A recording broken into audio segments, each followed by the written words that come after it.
Now, subsidies are not always bad things.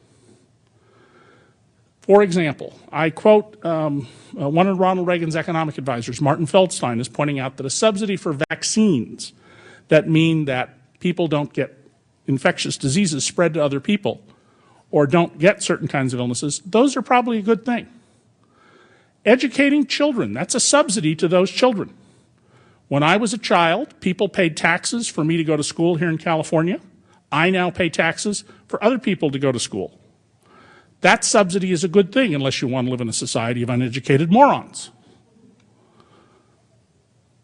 But subsidies that do not add to the economy but detract from it are a totally different story.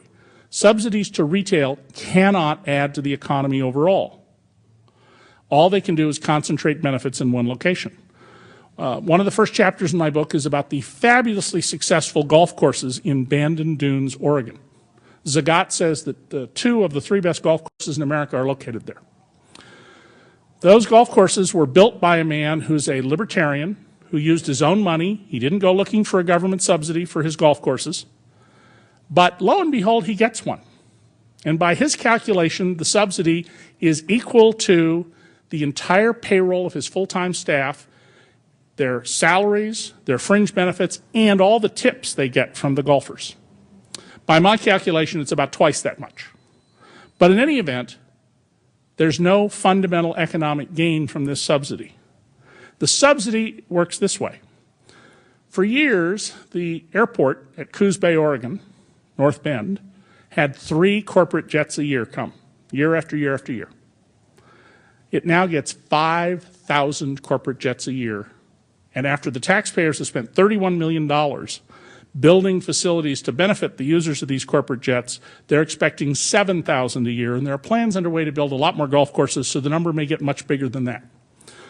Well, under a law that Congress passed in 1985, a law promoted as middle-class tax relief for those people who have a company car that they use both for business and for private usage. There's a provision. It's actually not a provision in the law. It was attached to the law as an instruction to the IRS. You know, just as President Bush has all those signing statements, Congress has something like that too, instructions on how to interpret the law we passed.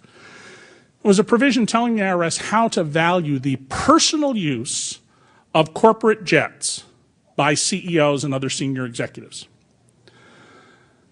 Well, that is such a lucrative subsidy that a trip that would cost the company $200,000, and by the way, you, dear taxpayer, would pick up $70,000 that cost at the 35% federal tax rate because it's a tax-deductible cost.